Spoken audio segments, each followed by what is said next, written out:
So like everyone else in the world, we were incredibly shocked and saddened by the recent attacks in Norway perpetrated by Anders Breivik. He's currently in solitary confinement, awaiting trial for the 77 people who are so far confirmed dead. Now, one thing that's been in the news a lot since the attacks is Norway's prison system. We actually shot a piece in Norway's Bestowey prison last year, but hadn't aired it yet. We met with the warden and some of the prisoners and kind of got some insight into what the daily life of a prisoner is like. Now, picking up that footage again in the context of what's just happened is a bit unsettling, but we thought it was worth sharing. This is the Vice Guide to Norwegian Prisons.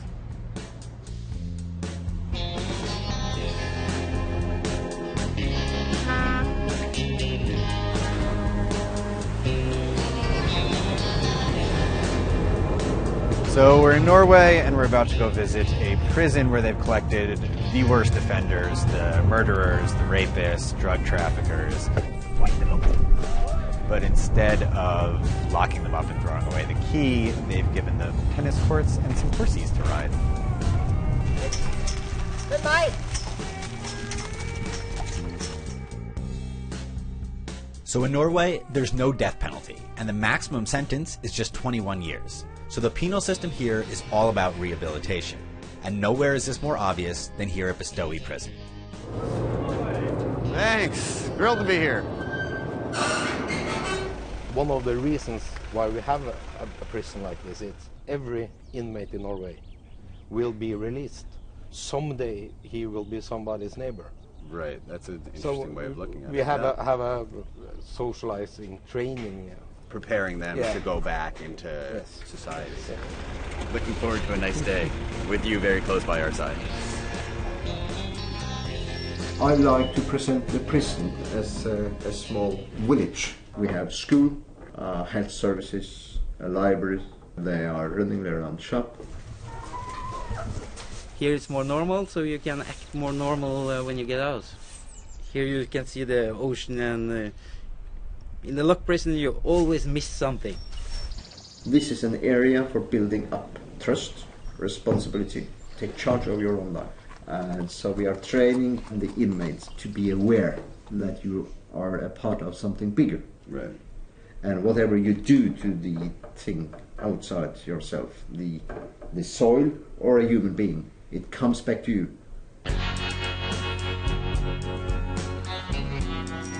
So we were off to see the warden's plan in action. But first I wanted to find out what some of these guys were in for.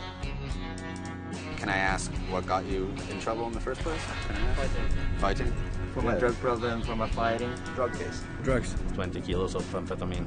Although we heard that they might not be the most honest about why they got busted. Just one fight and you ended up here? Wow, really? Must have been a hell of a fight. Did you win? I won. You won. Yes. That's the problem, though. All right. Can people go swimming? Or yes, you can go swimming? That's awesome. Beach and everything. Was it a concern for you then coming and saying, oh wow, my next door neighbor is a murderer or a rapist? No, not at all. I have friends here that's been murdered sitting here for 7 years. They are really some of the kind of people. Well, we could switch if you don't think this is heavy. We had a guy sitting here, he had done 3 people with a motor saw. He killed 3 people? Yeah, 3 people with a chainsaw. And, are you going to tell me he's a good guy now? Yeah, he was working with a chainsaw in the forest here together with other people. God. Not a bad spread, huh? It's much bigger than my apartment. Laptops, TVs.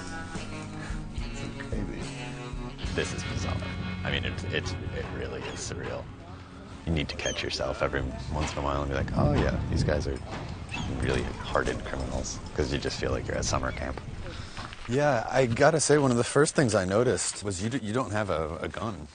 No, even the police in Norway wears a gun. Yeah, well, I guess that's a good point. Yeah. Still, I feel like if anyone would need one, it would be you. Yeah. What are you guys, is this bike shop? Yeah. Really? I'm trying to fix my bike. Oh, you're trying to fix your bike. Do you think that this system really is a better, a smarter way to do it? Coming from the States, we were just saying it's so much more about punishment than rehabilitation. It's about you did something bad and now you will pay for it. Do you think that this is a smarter way to deal with people who have broken the law? I don't know. We have to come back in 3 years and see if I'm back in jail. Right. But here we have to be responsible for our own actions, you know? Right. And if you want to change behavior of people, you have to give them opportunity to change their head. Yes. You don't change your head in a high security jail. Right. something with the nature, the animals, the trust they give you that really changes. Man with the balls. Oh! When the day comes where these people are released, making sure that my home, my children, my grandchildren is safe. So it definitely seems a bit odd that all these prisoners are running around and playing soccer, basically have nearly all the same privileges they'd have on the outside, but something has to be working. Norway's recidivism rate is around 40%, while in the US it's closer to 70%. But Norwegians are now debating whether or not this system can or should rehabilitate a mass murderer.